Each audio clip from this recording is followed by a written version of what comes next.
Assalamualaikum. Selamat datang di Kisah Malam Kalian.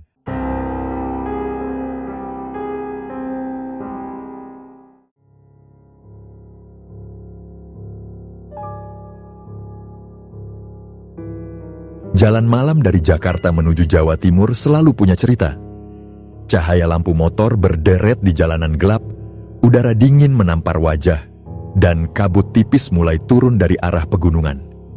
Sebut saja namanya Eno, bersama beberapa temannya, ia melakukan perjalanan touring lintas Jawa, dari hiruk-pikuk Jakarta menuju tenangnya Jawa Timur. Awalnya semua terasa biasa, tawa di setiap persinggahan, kopi panas di warung pinggir jalan, dan suara mesin yang jadi teman sepanjang malam. Tapi semuanya berubah ketika mereka mulai memasuki wilayah Jawa Timur. Di tengah sunyi itu, sesuatu terjadi. Sesuatu yang membuat perjalanan malam itu tak lagi terasa seperti sekadar touring biasa. Dan di sanalah semua berawal.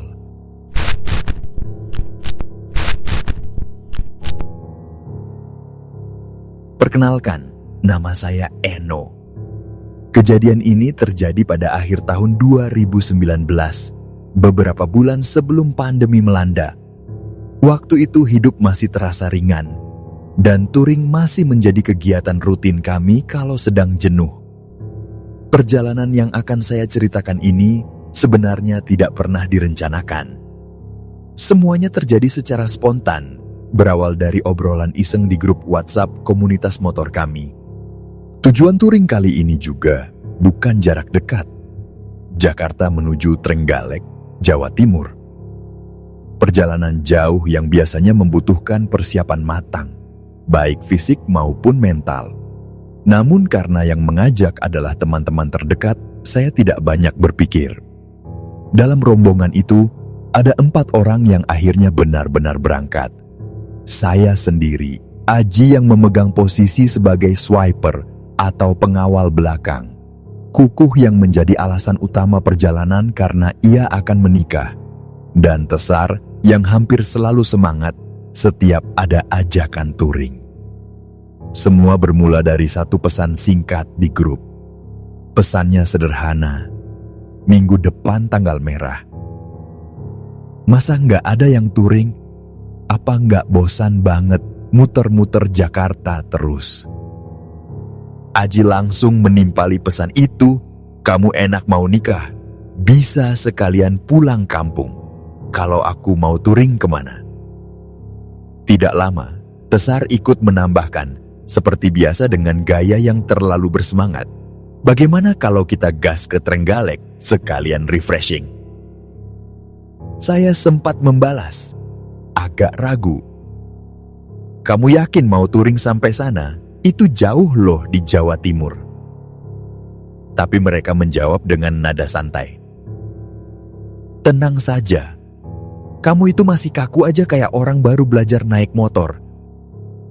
Obrolan yang awalnya bercanda perlahan berubah menjadi serius.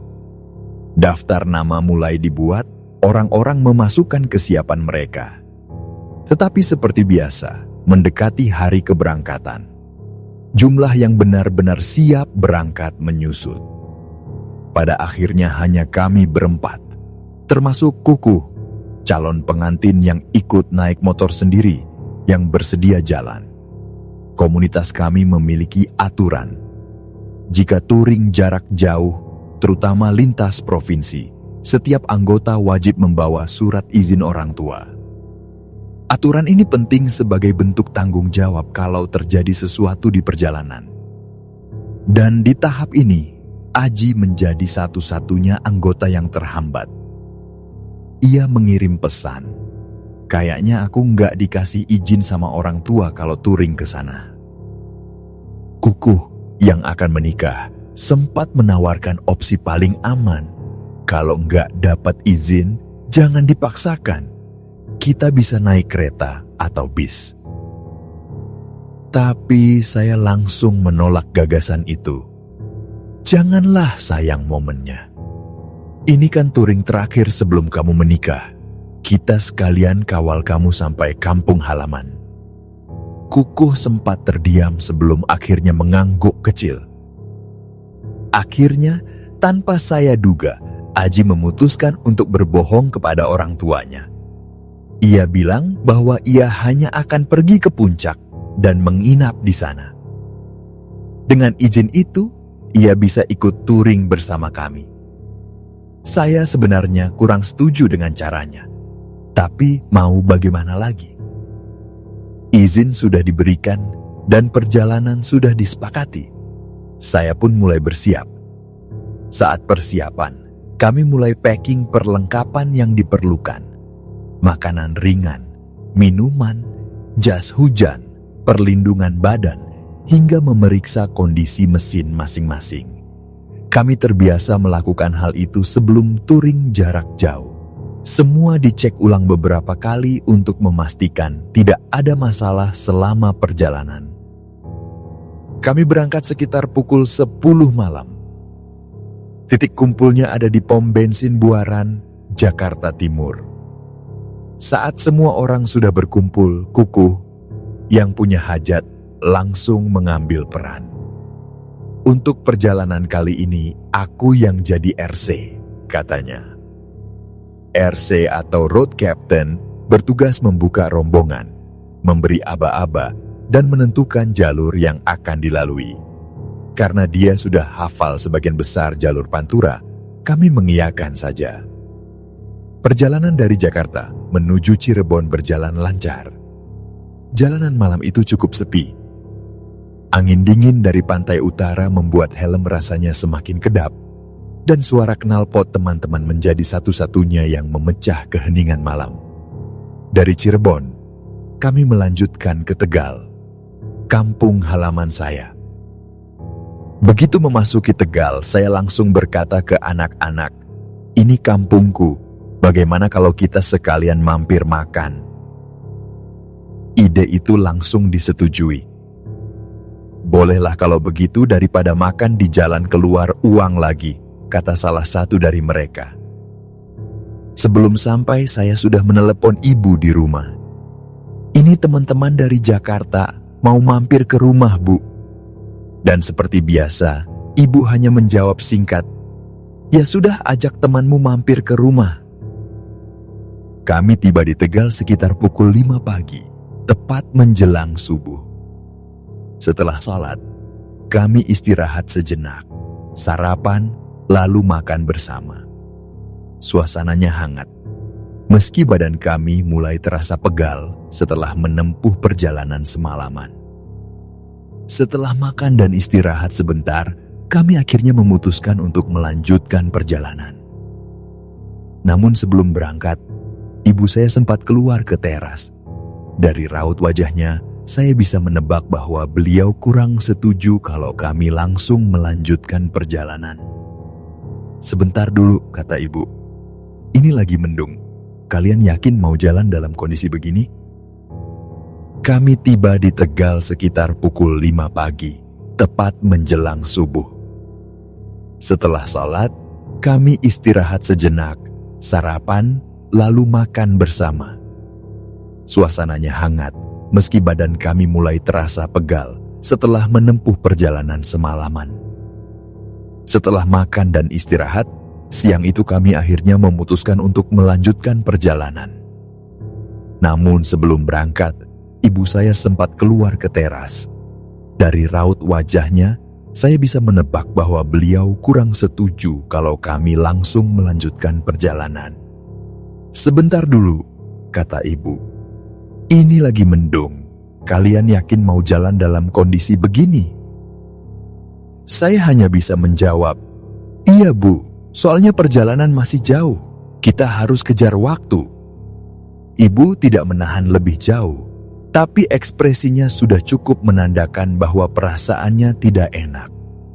Dan memang, tak lama setelah kami meninggalkan rumah, hujan turun tepat ketika kami berada di tengah area persawahan. Hujannya deras dan mendadak. Jalanan kanan kiri hanya sawah luas tanpa bangunan. Tidak ada warung, tidak ada tempat berteduh. Kami terpaksa berebut mencari pohon terdekat untuk berteduh sebentar dan memakai jas hujan.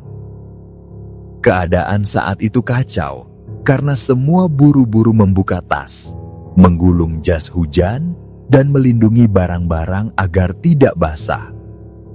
Waktu itu sekitar pukul 2 atau 3 sore. Langitnya gelap, jauh lebih gelap daripada hujan biasa. Anginnya juga terasa berat. Dan saat kami sedang sibuk memakai jas hujan, saya sempat melihat sesuatu dari kejauhan di tengah hamparan sawah yang luas. "Itu orang apa bukan yang ada di sawah?" gumam saya dalam hati. Bentuknya samar, seperti beberapa figur berdiri di antara tanaman padi. Saya pikir mungkin petani yang sedang menyelesaikan pekerjaan. Tidak terlintas hal yang aneh. Tapi Aji yang berdiri tidak jauh dari saya tiba-tiba bersuara. Suaranya pelan tapi terdengar jelas karena situasi sangat sepi. "Apa itu yang ada di sawah?" katanya. Saya menoleh. "Aku juga nggak tahu, apa kamu mau cek?" Aji pun menggeleng cepat.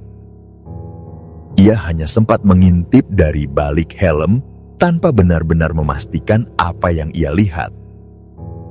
Karena hujan semakin deras, kami memutuskan untuk langsung lanjut saja tanpa memperhatikan lagi benda atau sosok apa yang ada di sawah itu. Perjalanan kembali mengalir. Kami melewati Semarang dan berhenti sebentar untuk istirahat sebelum melanjutkan perjalanan ke arah Salatiga. Dari Salatiga, perjalanan terus naik turun melewati jalur pegunungan. Hingga akhirnya kami memasuki daerah Wonosari. Waktu sudah menunjukkan sekitar pukul 1 dini hari ketika kami tiba di wilayah itu. Jalanan sepi, benar-benar sepi. Hanya suara mesin motor kami dan gemericik hujan rintik-rintik yang menemani perjalanan. Lampu jalan hampir tidak ada, dan pemandangan di kiri kanan hanya hutan dan tebing hitam. Kami semua sudah kelelahan tetapi tetap memacu motor cukup cepat. Tujuannya sederhana, segera keluar dari jalur Wonosari dan mencapai desa berikutnya, Desa Blambangan. Kami terus melaju dan tidak jauh dari desa Wonosari, ada sebuah tanjakan yang cukup terkenal di jalur itu. Jalannya menanjak panjang, dan di sebelah kanannya terdapat tebing tinggi yang gelap tanpa penerangan. Kami semua masih dalam kecepatan tinggi karena ingin cepat keluar dari area itu. Jalanannya sepi sekali, seperti tidak ada siapapun lewat di malam itu. Saat kami fokus ke depan, tidak ada yang sadar bahwa Aji, yang biasanya selalu mengawal dari belakang, tertahan cukup jauh di belakang rombongan. RC yang berada paling depan memberitahu lewat interkom, "Si Aji di mana? Kok nggak kelihatan?" Seseorang di barisan tengah menjawab, "Sepertinya Aji masih di belakang." RC langsung berkata, "Sebaiknya kita turunin kecepatan dulu. Jangan terlalu kencang. Kita sudah deket kok." Kami pun memperlambat motor sambil melirik spion. Dan beberapa detik kemudian, saya melihat satu cahaya lampu yang sangat familiar. Lampu motor Aji. Suara knalpotnya juga khas, cukup untuk membuat saya yakin itu dia. Awalnya saya pikir dia hanya mengejar ketertinggalan. Tapi begitu mendekat, Aji berteriak dari balik helmnya. Suaranya terdengar panik. "Apa itu di belakang motormu?" teriaknya. Saya spontan menjawab, "Memangnya ada apa di belakang motorku?" Tapi Aji membalas dengan nada takut yang jarang sekali saya dengar dari dia. "Pelan-pelan dulu, coba kamu lihat ke belakang." Saya belum sempat bertanya lebih jauh ketika tanjakan itu berakhir. Begitu melewati puncaknya, kami langsung mendapati sebuah kecelakaan di depan. Sebuah mobil box sayur berhenti miring, entah karena tabrakan atau bukan. Saya langsung memberi kode ke belakang untuk berhenti. Mengingat Aji barusan tertinggal cukup jauh, saya khawatir dia belum melihat kode itu. Tapi tiba-tiba, dari sisi kiri, Aji menyalip melewati saya. Gerakannya terburu-buru, tidak seperti biasanya. Saya refleks memperlambat motor karena ingin melihat kondisi kecelakaan itu dan memberi ruang. Baru saja saya menurunkan kecepatan, saya mendengar Aji berteriak sekali lagi. Suara itu membuat saya menoleh, tapi belum sempat melihat apapun, saya kehilangan keseimbangan. Motor saya oleng dan terjatuh ke arah kanan. Saya menghantam aspal dan beberapa detik kemudian motor Aji ikut tumbang. Kukuh dan Tesar yang berada sedikit di depan langsung panik ketika melihat dua motor kami tiba-tiba tumbang. Begitu saya jatuh, posisi tubuh saya miring menghadap ke arah tebing dan bagian bawah jurang kecil di samping jalan. Di bawah sana, ada beberapa pohon pisang yang terkena sedikit cahaya dari lampu motor kami yang masih menyala. Dan saat itulah, mata saya menangkap sesuatu yang membuat tubuh saya langsung merinding. Di atas pohon pisang itu, ada sesuatu yang menyerupai gumpalan putih. Sekilas seperti asap, tapi tidak bergerak. Bentuknya menggantung, seperti sesuatu yang sedang bergelayut. Dan ketika mata saya fokus beberapa detik, saya sadar bahwa apa yang saya lihat itu sama persis dengan yang dilihat Aji.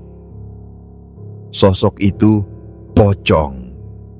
Aji sudah melihatnya sejak tanjakan tadi. Itu alasan kenapa dia panik, mengambil jalur kiri, dan akhirnya menjatuhkan motornya.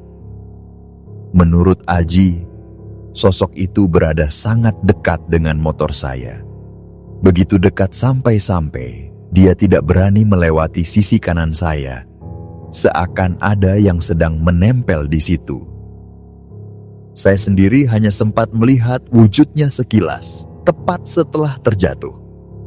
Namun cukup jelas untuk membuat saya yakin bahwa itu bukan kabut, bukan bayangan, bukan pantulan.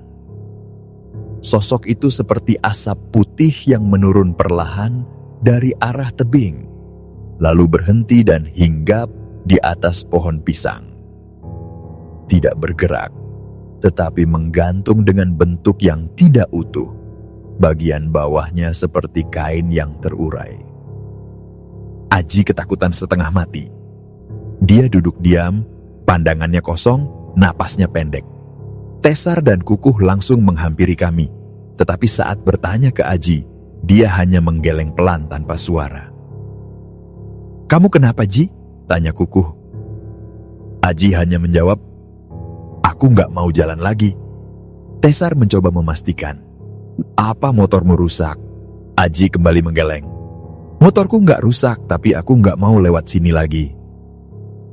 Sampai saat itu, Aji belum mengatakan apapun tentang sosok pocong yang ia lihat menempel di belakang motor saya. Mungkin karena mentalnya masih kaget. Mungkin karena takut kalau ia bercerita, rasa takutnya justru akan semakin menjadi. Ketika Kukuh menawarkan untuk bertukar motor, Aji sempat terlihat tenang sesaat. Tapi ketika motor Aji dinyalakan, mesinnya tiba-tiba mati. Sepertinya ada kerusakan di kelistrikan atau radiator akibat benturan waktu jatuh tadi. Kami semua kebingungan. Setelah suasana sedikit tenang, Aji akhirnya mulai bercerita. Suaranya masih bergetar, tapi ia memaksa diri untuk menjelaskan apa yang sebenarnya ia lihat sejak tanjakan tadi. Katanya, dari kejauhan ia sudah melihat sesuatu di belakang motor saya. Awalnya hanya samar, seperti bayangan putih yang ikut bergerak mengikuti laju motor. Karena penasaran, ia mempercepat motor untuk memastikan. Aji memang tipe orang yang kalau melihat sesuatu aneh, justru ingin memastikan dulu sebelum panik. Tapi ternyata rasa penasaran itulah yang membuat dia malah semakin ketakutan. Saat jaraknya semakin dekat, ia sadar bahwa yang ia lihat bukan kabut atau pantulan lampu. Sosok itu berwarna putih, menggantung, dan bergerak setengah melayang. Tidak menapak jalan. Dan ketika bentuknya semakin jelas, tubuh Aji langsung kaku. Ia refleks menghindar ke sisi kiri saya karena ketakutan spontan. Disitulah ia kehilangan kendali dan motornya jatuh, menyebabkan kami berdua crash. Aji bilang, wajah sosok itu memang tidak jelas, seperti tertutup sesuatu. Tapi bentuk tubuh bagian atasnya mirip pocong, kain kafan yang diikat di area leher. Namun bagian bawahnya tidak seperti pocong pada umumnya. Bagian bawahnya tidak terikat, terurai seperti kain panjang, bergoyang-goyang di udara. Saya mendengarkan sambil mengingat apa yang saya lihat beberapa detik setelah jatuh. Pada saat tubuh saya jatuh ke samping, saya melihat sosok putih itu seperti terbang turun perlahan ke arah pohon pisang di bawah tebing. Seperti asap yang turun, tapi tidak hilang. Tetap diam di satu titik. Dan kain-kainnya bergerak pelan mengikuti daun pisang yang melambai tertiup angin. Aji menatap saya dan bertanya dengan suara hampir berbisik, "Apa kamu nggak sadar kalau sejak tanjakan kamu boncengin sosok itu?" Saya tertegun. Kalau dihitung-hitung, tanjakan itu lumayan panjang dan kami melaju dengan kecepatan tinggi. Artinya, sosok itu sudah menempel cukup lama sebelum Aji berteriak menyuruh saya pelan-pelan. Jujur saja, saya sendiri tidak merasakan apapun sepanjang jalan. Mungkin karena saya sedang menikmati jalan dan terlalu fokus pada tikungan, jadi tidak menyadari apapun. Tapi yang aku lihat, kata saya ke mereka, bukan kabut, bukan asap yang langsung hilang. Itu kayak gumpalan putih yang berhenti di pohon pisang. Diam di sana tidak bergerak. Daun-daun pisang yang melambai-lambai waktu itu seperti menegaskan keberadaannya. Kain putih yang menggantung di atasnya terlihat bergerak pelan, seolah mengikuti tarikan angin yang tidak ada. Saya tidak melihat wajahnya, tidak jelas. Karena setelah crash, fokus kami lebih ke kondisi motor dan memastikan siapapun yang jatuh masih sadar. Karena Aji sudah tidak sanggup melanjutkan perjalanan dan motornya juga harus di-stud, kami memutuskan untuk berhenti dulu. Waktu itu sekitar pukul 3:30 pagi ketika kami sampai di perbatasan Desa Wonosari. Langit masih gelap, hanya ada sedikit cahaya dari lampu motor yang menemani perjalanan. Kami berpikir, sebentar lagi subuh juga. Jadi lebih baik istirahat sebentar sambil menenangkan Aji. Selain itu, jalan menuju desa tujuan kukuh berupa gang kecil. Tidak sopan kalau kami datang dini hari dengan suara motor ramai-ramai. Akhirnya kami putuskan untuk istirahat di sebuah rumah yang punya teras agak luas. Tidak jauh dari situ juga ada musola kecil. Jadi menurut kami tempat itu cukup pas untuk menunggu waktu subuh. Kami memarkir motor di seberang got. Rumah itu berada tepat di pinggir jalan, tapi suasananya gelap. Hanya ada satu lampu kuning redup, mirip lampu ayam, yang menerangi sedikit bagian teras. Kami duduk di sana, melepas helm, menarik napas, mencoba mengembalikan tenaga. Aji masih diam, tidak mengatakan apapun sejak kejadian di tanjakan tadi. Saat kami duduk, Tesar tiba-tiba memperhatikan sesuatu. "Itu bapak-bapak lagi ngapain di sana?" Saya menoleh. Dan benar, Di depan pintu rumah yang agak gelap itu, ada seorang pria tua duduk menghadap jalan, tubuhnya membungkuk sedikit. Dari jauh terlihat ia hanya memakai sarung tanpa baju. Wajahnya tidak jelas karena cahaya terlalu minim. Saya mencoba berpikir positif. "Paling lagi cari angin," jawab saya. Tapi Tesar masih memperhatikan. "Tapi gelap gitu, bapaknya juga kayak nggak gerak." Saya menegur teman-teman, "Biarkan saja, kita juga cuma numpang duduk sebentar." Kami lalu membagi dua kelompok. Kelompok pertama menjaga motor sambil duduk di teras. Kelompok kedua pergi sholat subuh ke musola. Setelah mereka selesai, gantian saya dan beberapa teman ikut sholat. Dan disinilah kejadian yang masih terus teringat sampai sekarang. Setelah sholat, ada seorang bapak-bapak jamaah musola yang asli warga situ menghampiri saya. Nada suaranya sopan, tapi seperti menyimpan kekhawatiran. "Mas tadi ngapain di sana?" tanyanya. Saya pun menjawab, "Kami dari Jakarta, Pak. Rencananya mau lanjut ke desa berikutnya setelah Wonosari. Tadi kami istirahat sebentar di sana."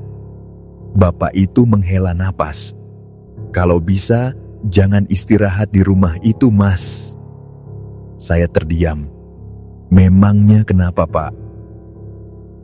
"Kalau bisa jangan di sana. Cari aja tempat yang terang, Mas," katanya sambil menunjuk arah teras lain yang lebih dekat lampu jalan. Saya mencoba menjelaskan, "Tapi kami takut ganggu rumah orang." Bapak yang tadi memperingatkan kami akhirnya hanya berkata singkat, "Baiklah kalau begitu, Mas. Saya mau pulang dulu." Ucapan itu terdengar biasa, tapi ada nada ragu dan seolah menyimpan sesuatu. Kami tidak terlalu memikirkannya. Setelah rombongan selesai salat, kami kembali ke teras rumah itu dan berbaring sebentar untuk melepas lelah. Tidak ada yang berniat tidur. Awalnya hanya ingin rebahan sebentar, tapi mungkin karena tubuh sudah terlalu capek, kami tertidur tanpa sadar. Kami bangun sekitar pukul 7 pagi. Dibangunkan oleh warga sekitar yang tampak heran melihat kami tidur berjajar di teras rumah itu. Begitu membuka mata, saya langsung merasakan ada yang aneh. Rumah yang kami lihat tadi subuh tampak berbeda. Teras yang semalam terlihat seperti rumah biasa, kini terlihat seperti bangunan yang baru saja terbakar. Cat dindingnya mengelupas, kusennya hitam seperti terkena asap, dan lantainya masih terlihat bekas abu yang belum sepenuhnya hilang. Saya sampai berdiri beberapa detik, mencoba memastikan apakah saya salah melihat ketika subuh tadi. Karena bingung, saya bertanya kepada salah satu warga yang membangunkan kami. Bapak itu menarik napas, lalu berkata lirih, "Itu rumah belum lama terbakar, dan ada korban jiwa. Apa Mas nggak tahu?" Saya spontan menjawab, "Maaf Pak, kami dari Jakarta. Kami nggak tahu apa-apa." "Saya kira kalian orang sini," ujarnya. Korban yang meninggal itu bapak-bapak tua, dia tinggal sendiri. Setelah mendengar cerita warga soal rumah itu dan korban yang pernah meninggal di dalamnya, ingatan saya langsung kembali ke sosok yang kami lihat menjelang subuh. Seorang pria tua yang duduk diam di depan pintu rumah, hanya memakai sarung tanpa baju, tubuhnya membungkuk dalam gelap. Semakin saya mengingatnya, semakin kuat perasaan bahwa sosok itu bukan manusia. Saya tidak berani langsung memberitahu Aji. Kondisinya masih belum stabil setelah kejadian di Tanjakan. Maka saya memanggil Tesar ke samping, agak menjauh dari yang lain. Saya bertanya apakah ia juga melihat pria tua di depan rumah itu saat kami datang dini hari. Tesar mengiyakan, menyebut bahwa ia melihat sosok tua yang memakai sarung, duduk lama tanpa bergerak, dan wajahnya tidak terlihat jelas karena kondisi terlalu gelap. Dari cara Tesar menjelaskan, saya tahu ia melihat hal yang sama. Sosok itu sudah duduk di sana cukup lama, bahkan ketika kami baru datang sekitar 3:30 pagi. Kami kemudian sama-sama menyadari hal yang lebih mengerikan. Rumah tempat sosok itu duduk ternyata ikut terbakar sebagian. Dindingnya menghitam, atapnya rusak, dan lantainya masih menyisakan abu. Secara logika, mana ada orang duduk tenang di depan rumah yang sudah lama kosong dan rusak seperti itu? Tesar sempat bertanya, bagaimana mungkin kami tidak menyadari bekas kebakaran tersebut saat subuh? Saya hanya bisa menjelaskan bahwa saat itu kami terlalu lelah dan hanya mencari tempat duduk. Dalam gelap, terasnya terlihat seperti rumah biasa. Kami terbiasa berhenti di warung-warung tutup. Jadi melihat teras berkeramik membuat kami merasa aman untuk istirahat sebentar. Tidak ada satupun dari kami yang melihat kerusakan di bagian atas rumah karena fokus kami hanya pada tempat duduknya saja. Setelah itu, kami melanjutkan perjalanan ke rumah Kuku. Acaranya selesai menjelang siang, tetapi sepanjang waktu Aji terlihat sangat berbeda. Pandangannya kosong, gerakannya canggung, dan wajahnya tampak selalu waspada.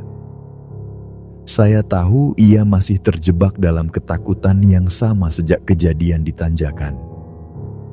Sebelum pulang, kami membawa motor Aji ke bengkel. Kerusakannya berhasil diperbaiki dan motornya kembali normal. Namun, ketika kami membahas perjalanan pulang, barulah kami mengetahui betapa dalam trauma Aji. Kami menargetkan pulang pada hari itu juga karena keesokan harinya sudah masuk kerja. Tesar mengusulkan agar kami segera berangkat dan mengejar waktu. Tapi Aji langsung menolak tanpa berpikir panjang. Ia mengatakan tidak mau melalui jalur yang sama lagi, terutama bagian tanjakan tempat ia melihat sosok itu. Kami mencoba menenangkan, bahkan menawarkan untuk bertukar motor, tetapi Aji tetap keras. Ia memilih motornya ditowing pulang saja, sementara dirinya naik kereta. Menurutnya, itu jauh lebih aman dan membuatnya bisa beristirahat tanpa bayangan kejadian malam sebelumnya. Ia tidak mau mengambil risiko, apalagi harus kembali melewati jalur yang membuatnya hampir kehilangan kendali. Akhirnya kami sepakat untuk mentowing motor dan mengirimkannya sebagai paket kiriman ke Jakarta. Sementara itu, kami semua pulang menggunakan kereta api. Sejak kejadian itu, Aji mengalami perubahan besar. Hingga sekarang, ia masih trauma ketika harus touring malam. Bahkan di dalam kota sekalipun, kalau suasananya gelap atau jalanan terlalu sepi, Aji akan tampak gelisah. Ia tidak mau berada di posisi paling belakang, apalagi jika rombongan sedang melewati jalur tanpa lampu. Jika sudah malam, ia memilih berada di depan agar tidak merasa seperti ada sesuatu yang mengikuti dari belakang. Saya sempat mencoba menguatkan dia. Saya bilang bahwa kejadian itu cukup dijadikan pengalaman, bukan beban. Tapi ia hanya menggeleng. Ia mengatakan bahwa apa yang ia lihat malam itu bukan sesuatu yang mudah dilupakan. Ia belum pernah melihat hal seperti itu selama hidupnya, apalagi saat sedang di jalan. Dan ketakutan itu menempel sampai sekarang. Meski begitu, syukurnya kami semua tetap sehat dan masih sering touring, baik perjalanan pendek maupun panjang. Bedanya, setiap kali malam mulai turun, Ajis selalu memastikan hanya ada satu tempat yang ia pilih untuk berkendara. Posisi paling depan. Karena sejak malam di tanjakan Wonosari itu, ia merasa sudah cukup satu kali saja melihat sesuatu yang tidak seharusnya menempel di belakang motor seseorang.